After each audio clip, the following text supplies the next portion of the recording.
Not everyone jumps from college directly to the WWE.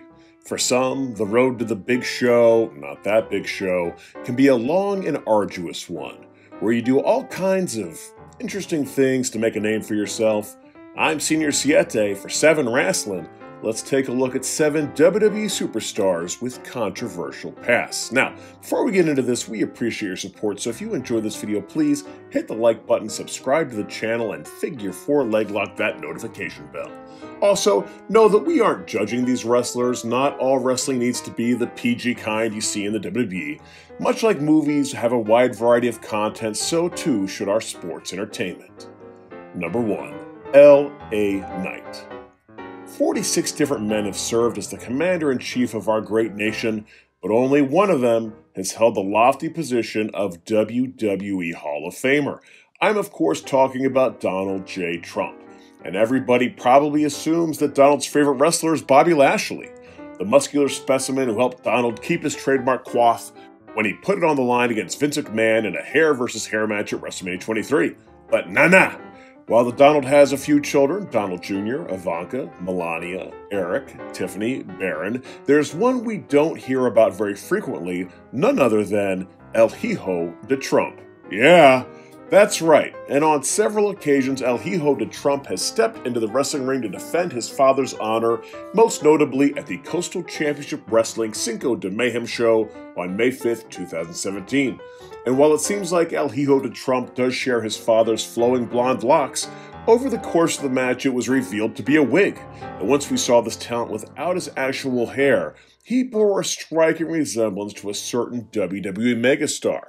Okay, LA Knight probably actually isn't Donald Trump's son, because if he was, he would have done much better under Vince McMahon. Number 2, Candace Laray. What? How could Candace Laray be on this list? Her and Johnny Gargano are so wholesome. She literally comes to the ring wearing pixie wings. Her logo is a friggin' cupcake. But yeah, like a lot of indie wrestlers, she did some intergender wrestling on the indies, which isn't a huge deal because even WWE occasionally dabbles in some intergender matches. And she did some hardcore wrestling on the indies once again.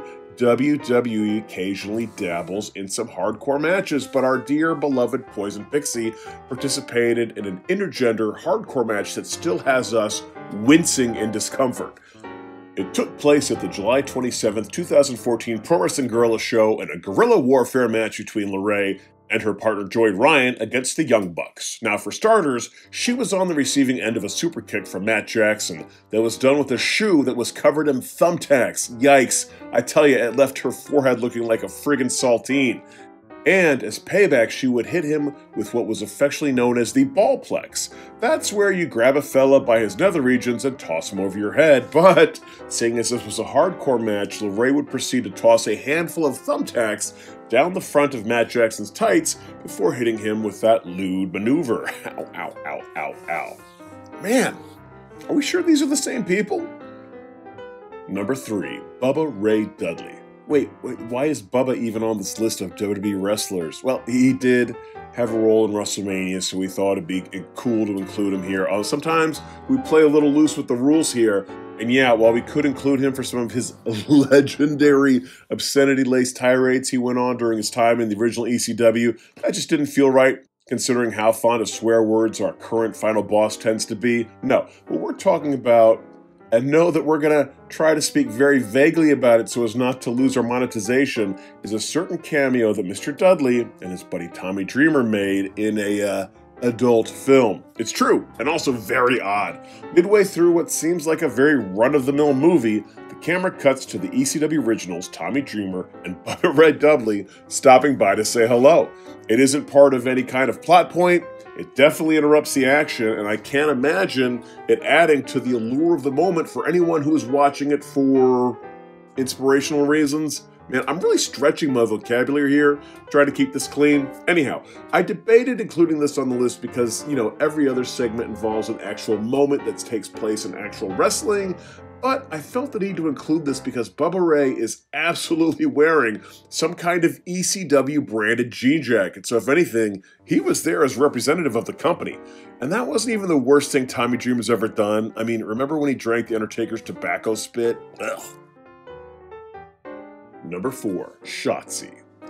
A lot of big-name talents got their start with some legendarily bad names. I mean, The Rock was once known as Flex Cavana, Triple H was originally called Terra Rising, Darren Drozdov was known as Puke. Actually, keep that one in mind for later. And Shotzi Blackheart, well, maybe that's not the greatest name ever, but it fits her, I guess. But before we get to the name that she went by before making it to the WWE, we probably need to explain a few things. First of all, Rick and Scott Steiner are one of the greatest tag teams of the 90s and early aughts. Originally managed by Missy Hyatt, their high-impact style was a highlight of that era of WCW television.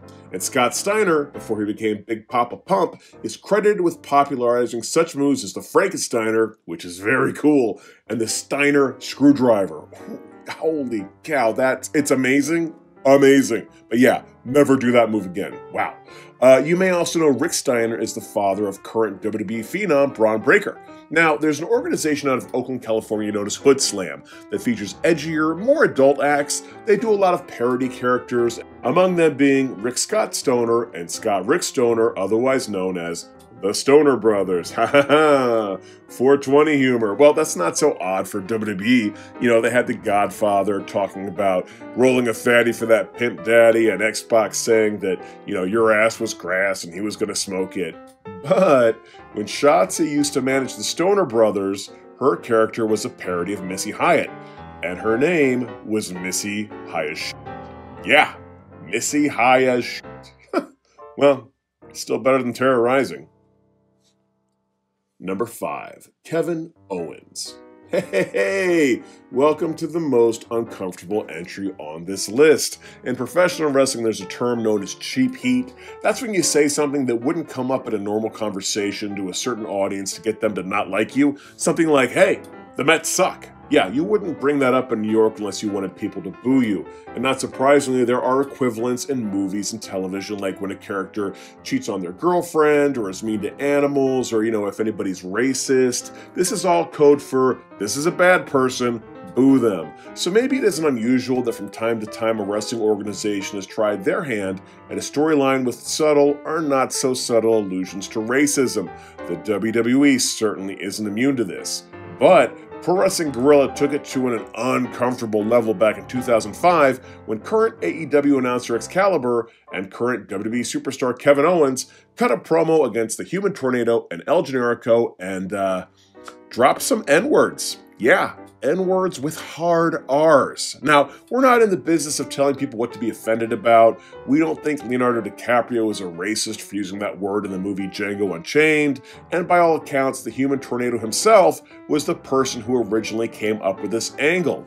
But fortunately, all of the parties involved seemed to immediately realize they had gone too far and immediately apologized for their role in the angle. Number 6, Seth Rollins. Oh, wait a minute, Singer Siete. Didn't you do Seth Rollins in the last video? Yes, we did, but fortunately, 7 Wrestler viewer Critic Cat was kind enough to let us know about Mr. Rollins and his time with Cyber Fights. Now, Cyber Fights, as best we can tell, we didn't dive too far into it. We were afraid we might feel certain things. Seems to be a modern version of what used to be known as apartment wrestling. That's where an entrepreneur would make a video, generally very low budget, where usually a pair of buxom women would play fight in someone's living room. There'd be lots of stretching rest holds, a lot of grunting and moaning. I think you're picking up what I'm putting down. Let's just say nobody was watching this because they were moved by the storylines or the fluidity of a wrestling match. Am I being too vague? Feels like I am. Anyhow, Cyber Fights seem to be a modern version of that, but, with fellas. Having a good old time in a wrestling ring with no fans in attendance, a lot of rest holds, a lot of moaning and grunting. The strikes are really light. This isn't Singer Siete's thing, but hey, Whatever happens between consenting adults, that's their business, but know that there's a wrestler on their roster known as Tyler Black who bears a striking resemblance to a certain visionary, a certain revolutionary, Seth freaking Rollins. And speaking of freaking, those shorts are really freaking tiny. Again, we're not judging. Young up-and-comers need to do what they need to do to get by, make a name for themselves, but we will admit, all of this does make this t-shirt a little bit funnier. Number 7, Gigi Dolan. Hold up there, Singer Siete. You did Gigi Dolan in the last video too? Yeah, I know, but sometimes in researching these things, you uncover moments that absolutely, are worthy. So yeah, Gigi Dolan, back when she was known as Priscilla Kelly, force-fed what appeared to be a used feminine hygiene product to her opponent at a suburban fight show. That should be celebrated. We should be proud of that innovation. But she also had a second gimmick that was arguably worse. Don't you want to know about it? Of course you do. You stuck around this long. You see, the problem with entertainment is you always have to reach new heights. You go from 1 table to 2 tables to 4 tables, and then eventually every conceivable table. It's a vicious cycle. So feel bad for poor Gigi when she made national headlines with her used feminine hygiene product stunt and had to figure out a way to top it. And what did this innovator come up with? Well, I forgot. You forgot about me mentioning draws earlier. See, everything comes full circle. That's right. During the Ultimate Bar Brawl in Atlanta, Priscilla Kelly would proceed to blow chunks, toss her cookies, Ralph, all over her opponent, Eli Everfly. This allowed her partner, AEW's Darby Allin, to roll him up for the victory. And like good old JR says, it ain't ballet. Well, there's our list. Did we forget any other WWE superstars with controversial past? If so, please leave them in the comments section below. Also, like this video, subscribe to this channel, and puke all over the notification bell. Actually, don't. That's gross. Until next time, I'm Singer Siete for Savin Wrestling saying bye-bye.